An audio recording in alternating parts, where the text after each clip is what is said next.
3 విషయాలు సువార్త ప్రకటన విషయంలో క్రైస్తవులు ఎలాగూ స్పందించాలి, ఎలా ప్రవర్తించాలనేటువంటి దానిలో 3 విషయాలు అయిపోయి. మొదటిది, ఆత్మల రక్షణకు సువార్తే మూలం అనేటువంటి విషయాన్ని మనం తెలుసుకోవాలి అనేటువంటి విషయం.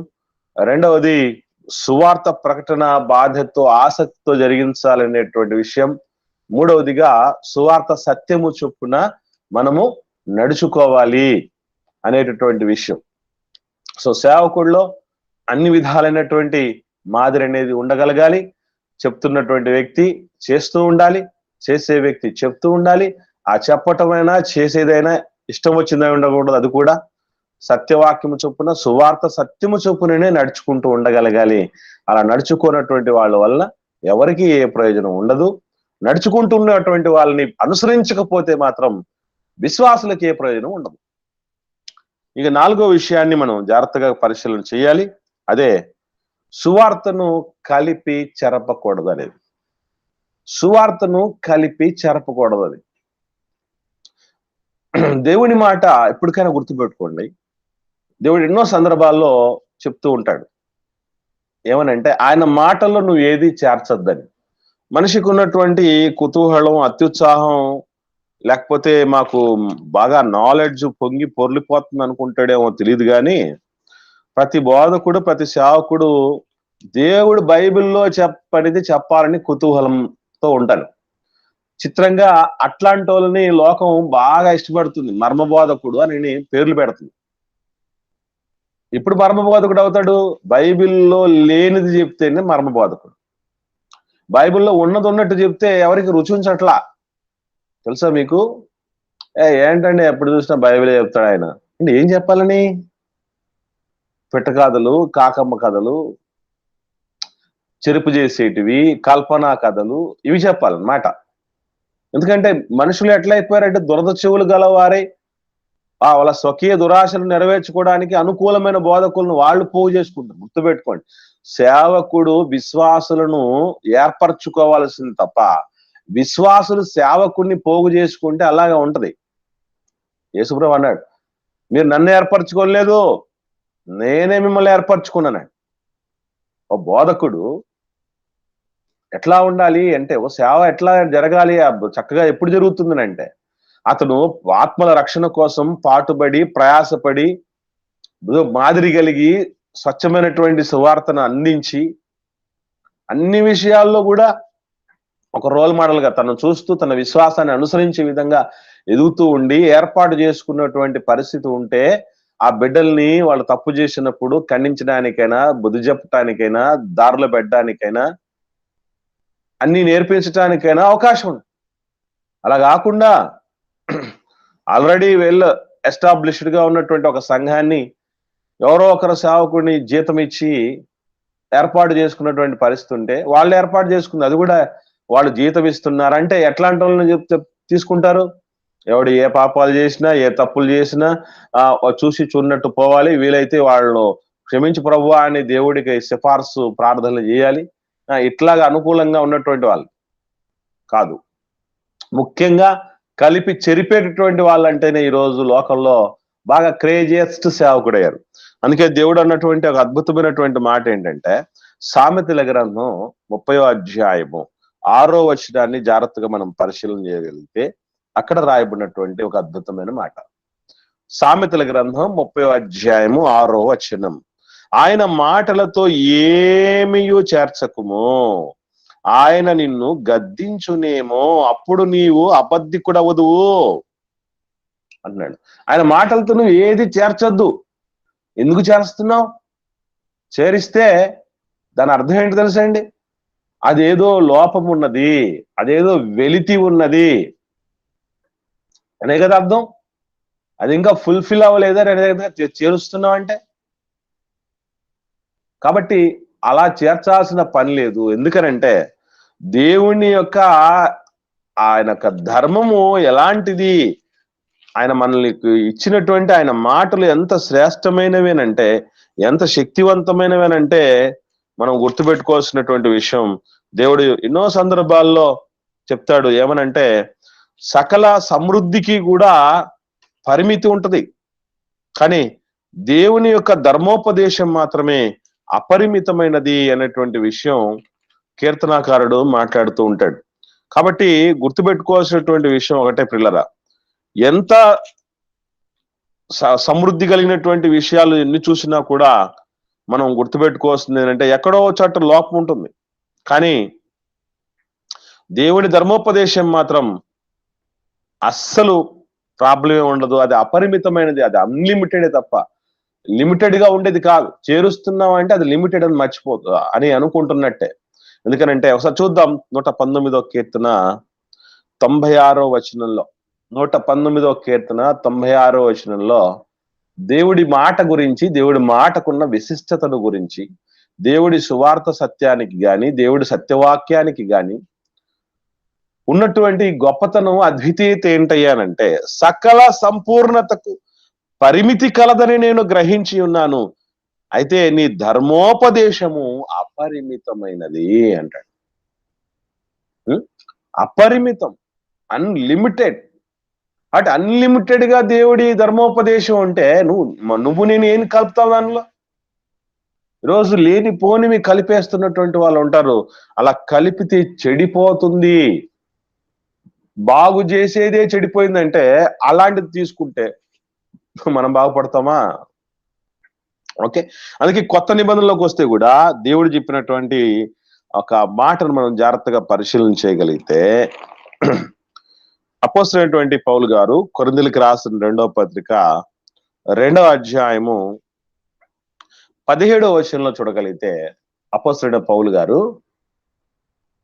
కొరింథీయులకు రాసిన 2వ పత్రిక 2వ అధ్యాయం 17వ వచనంలో, కావున ఎట్టి సంగతులకు చాలిన వాడెవడు, మేము దేవుని వాక్యమును కలిపి చెరిపేడు అనేకుల వలె ఉండక నిష్కాపట్యము గల వారమును. గుర్తుపెట్టుకొని, కలుపుతాడు. ఎవడు కలుపుతాడు, ఎవడు చెరిపేస్తాడంటే కపటులే ఆ పని చేస్తారట. కపటులే, మోసగాళ్లే, వేషధారులే ఏదో కలుపుతారు. ఎందుకంటే వాడి తుచ్చమైన కోరికలను నెరవేర్చడానికి దేవుడి మాట కొమ్ము గాయదుగా. కాబట్టి అది దేన్నో దాన్ని కలపాల్సిందే. వాడి కోరికలు తీర్చుకోవడానికి, వాడికి ఉన్నటువంటి ఆ పాపాలను పరిపూర్ణం చేసుకోవడానికి ఏదో ఒకటి కలపాల్సిందే. కాబట్టి కలిపి చెరిపేస్తున్నారట. ఎంతమంది ఉన్నారు అప్పటికే? మొదటి శతాబ్ద కాలానికే అనేకులు దాపురించారట. ఇప్పుడు సందుకొకరు గొంతుకొకరు కూడా ఉన్నారన్నా కూడా ఆశ్చర్యపడాల్సిన పని లేదు పిల్లరా. అటు దేవుడి వాక్యమును కలిపితే చెడిపోతున్నది. అది అపరిమితంగా ఉంది. నువ్వు నేను వచ్చి ఏదో ఒకటి కలిపితే తప్ప అది ఫుల్ అవ్వదని ఎందుకు అనుకుంటున్నాం? అందుకే దేవుడు అన్నాడు, ఎవడైనా దీంతో కలిపేశాడంటే మాత్రం రాబోతున్నటువంటి జీవవృక్షాల్లో తినకుండా నిన్ను తీసేస్తానన్నాడు. నువ్వు కలిపేస్తే నిన్ను తీసేస్తాడు. కాబట్టి గుర్తుపెట్టుకోవాల్సినటువంటి విషయం ఒకటే పిల్లరా, ఇప్పుడు దేవుడి సత్యవాక్యంలోనికి ఏది కలపాల్సిన పని లేదు, ఏది తీసేయాల్సిన పని లేదు. అది ఫుల్లీ పవర్ ప్యాక్డ్, పూర్తిగా దైవికమైన శక్తితో నడిపింపుతో నింపబడినటువంటిది.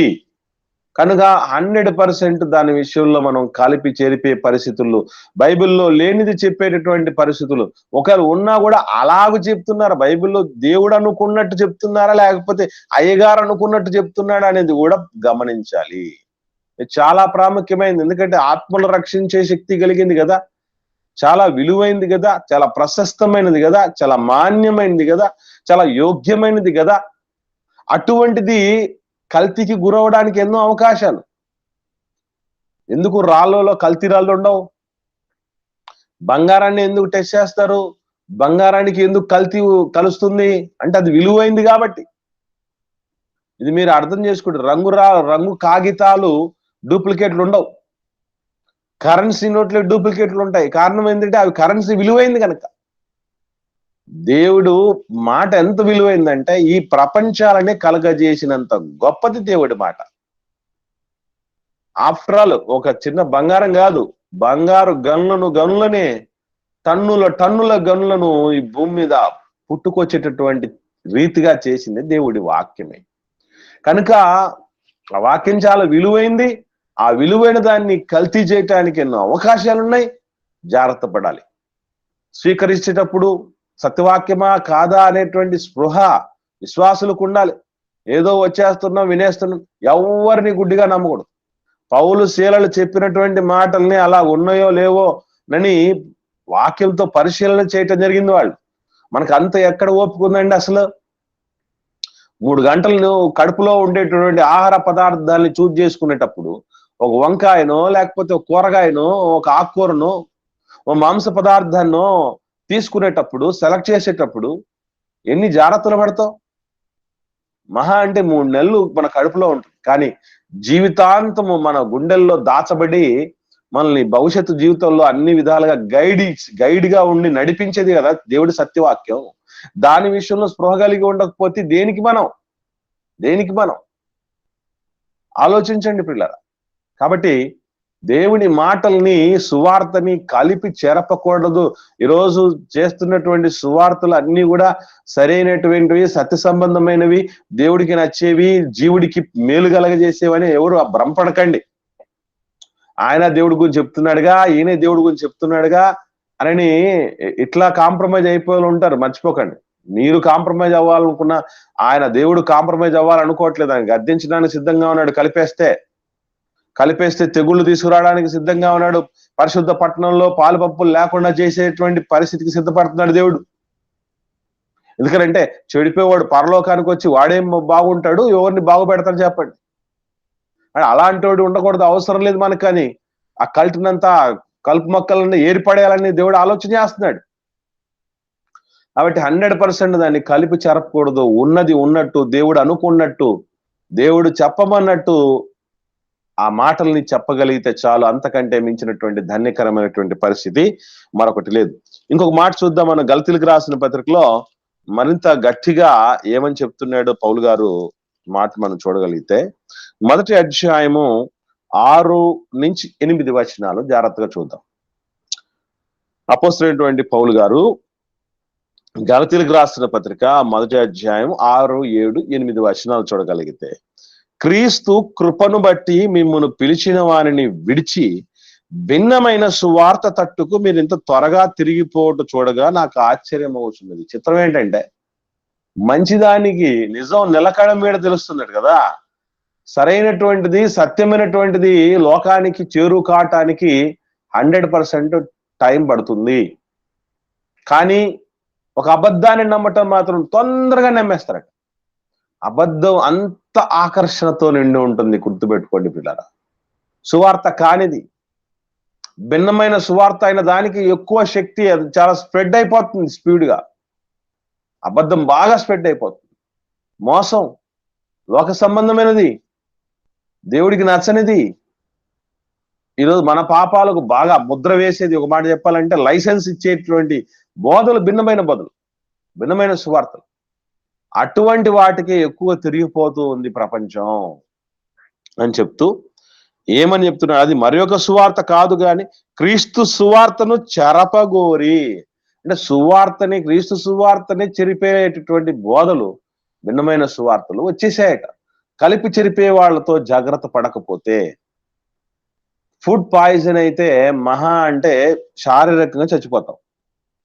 కానీ ఆత్మీయమైనటువంటి ఆహారం, వాక్యం అనేది పాయిజనస్ అయిపోయిందంటే, అది కల్మషమైందంటే, కలుషితమైందంటే మాత్రం ఆత్మ చచ్చిపోతుంది. ఆత్మీయంగా చచ్చిపోతాం మనం. ముందుగా ఆత్మీయంగా బలహీనత వస్తుంది, ఆ తర్వాత రోగాలు వచ్చేస్తాయి. ఆ రోగాలన్నీ కూడా ఆత్మీయంగా చంపేస్తాయి. చంపేసిన తర్వాత ఆత్మీయంగా చచ్చిపోయినటువంటి ఆ ఆత్మీయ స్పిరిచువల్ ఫిట్నెస్ లేని వాళ్ళని దేవుడు పరలోకం రానివ్వడు.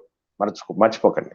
అందుకే చెప్తున్నాడు ఏమనంటే, క్రీస్తు సువార్తను చెరపగోరి మిమ్మును కలవరపరచువారు కొందరు ఉన్నారు అంటూ, మేము మీకు ప్రకటించిన సువార్త కాక మరి ఒక సువార్తను మేమైనను పరలోకము నుండి వచ్చిన ఒక దూత అయినను మీకు ప్రకటించిన ఎడల అతడు శాపగ్రస్తుడగునుగాక అంటున్నాడు. చూడండి, అంటే మొత్తానికి చెప్తున్నటువంటి మాట ఏంటంటే, ఆల్రెడీ ఎస్టాబ్లిష్డ్ గా, పూర్తిగా అది ముద్ర వేయబడింది, అది సీల్డ్ అయిపోయింది. ఇంక మనం అది పూర్తి అయిపోయింది. దానికి ఇంకేం కలపాల్సినటువంటి పని లేదు. ఎవడన్నా కలిపి వాడు ఏదైనా చెయ్యాలని చూసినప్పుడు అట్లాంటి వాడు శాపగ్రస్తుడు అవుతాడు. అలాంటి శాపగ్రస్తుడు అయినటువంటి వాడి దగ్గర ఉన్నోళ్ళం మనం ఏమైపోతాం చెప్పండి. కాబట్టి ప్రియులరా, దయచేసి గుర్తుంచుకోండి, సువార్త ప్రకటన విషయంలో ఎప్పుడు కూడా మనకు ఏముందిలేండి అనే పరిస్థితి వద్దు. ఆ ఉదాసీన వైఖరి వద్దు. ప్రతి విషయంలో అనవసరమైనటువంటి దాన్ని, అవసరమైన దాన్ని అన్నింటినీ కూడా చక్కగా పరిశీలన చేస్తున్నాం. బానే ఉంది. దేవుడు కూడా నీకు అందే సువార్త ఎలాంటిదో, నీకు ఆ సువార్త అందించే సేవకుడు ఎలాంటి వాడో జాగ్రత్త పడు అని చెప్తూ ఉన్నప్పుడు, దేవుడే చెప్తున్నప్పుడు మనం అట్లాంటి విషయాలు జాగ్రత్త పడకపోతే ఎలా చెప్పండి. మరొక చక్కటి మాట చూద్దాం. పౌలు గారు కొరింథీయులకు రాసిన 2వ పత్రిక 11వ అధ్యాయము. అపోస్తలుడైనటువంటి పౌలు గారు కొరింథీయులకు రాసిన 2వ పత్రిక 11వ అధ్యాయము 4వ వచనం చూద్దాం. ఎలైనగా వచ్చిన వాడెవడైనను మేము ప్రకటించని మరి ఒక యేసును ప్రకటించినను. ఏమిటిది? మరి ఒక యేసు ఉన్నాడా? ఉన్నాడు. నజరేయుడైన యేసు నామమున మేము మంత్రిస్తున్నామని. అంటే మంత్రం కూడా యేసు ప్రభు నామం. యేసు నామమున పో అని అంటారు చూసారా? ఎక్కడైనా సరే అపోస్తలుల బోధల్లో వాళ్ళు ప్రకటిస్తున్న క్రీస్తు వేరొక క్రీస్తు లాగా అనిపించిందా? No, never. అలాంటి పరిస్థితి ఉండదు వాళ్ళు. ఎందుకంటే సువార్త విషయంలో వాళ్ళు ఎలాంటి పరిస్థితుల్లో ఉంటారనంటే, ఖచ్చితంగా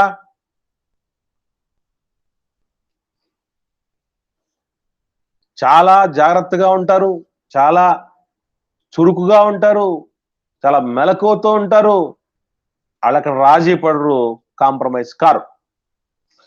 అందుకే మేము ప్రకటించని మరి ఒక యేసు ఉన్నాడు, లేదా మీరు పొందని మరి ఒక ఆత్మను పొందిన, మీరు అంగీకరింపని మరొక సువార్త మీరు అంగీకరించిన, మీరు వాడిని గురించి సహించడం యుక్తమే. అంటే ఇక్కడ మీరు గుర్తుపెడాల్సింది ఏంటంటే, ఇలాంటి వాటన్నిటినీ కూడా మీరు సహించండి అంటే అర్థం ఏంటంటే ఎంకరేజ్ చేయండి అని కాదు.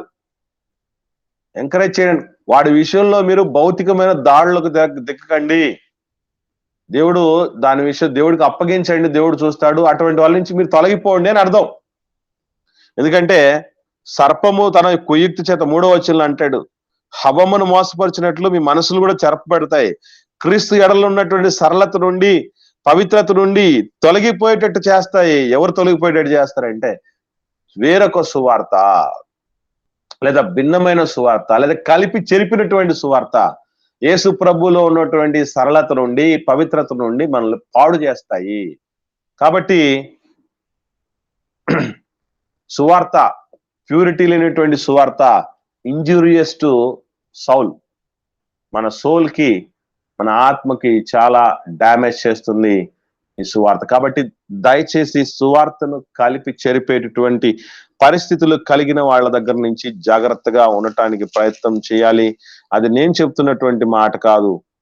సువార్త సత్యము మన మధ్య నివసించాలి.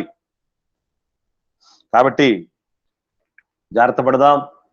ఎన్నో సందర్భాల్లో, ఎన్నో రీతులుగా అది కల్తీగా మన దగ్గరకు రావడానికి అవకాశం ఉంటుంది. కాబట్టి ఎటువంటిది మన దగ్గరకు వస్తుంది? కలపబడింది వస్తుందా? చెరపబడింది వస్తుందా? మరి ఒక సువార్త వస్తుందా? భిన్నమైన సువార్త వస్తుందా? ఇలాంటివి మనం అన్ని కూడా స్పృహ కలిగి పరిశీలన చేసి మేలైన దానిని చేపట్టడానికి సిద్ధంగా ఉండాలి. ఇది సువార్త ప్రకటన విషయంలో మనం కలిగి ఉండవలసినటువంటి మెలకువలు. 4వ మెలకువ ప్రభు చిత్తానుసారంగా మరొక పర్యాయం మనం చివరిది సువార్త వ్యాప్తిలో లేదా సువార్త పరిచర్యలో పాలి భాగస్థులై ఉండాలి అన్న పాఠాన్ని నేర్చుకుందాం. ఎవరికైనా ఏమైనా సందేహాలు ఉంటే విన్నటువంటి 2 పాఠాల మీద దయచేసి తెలియపరచండి.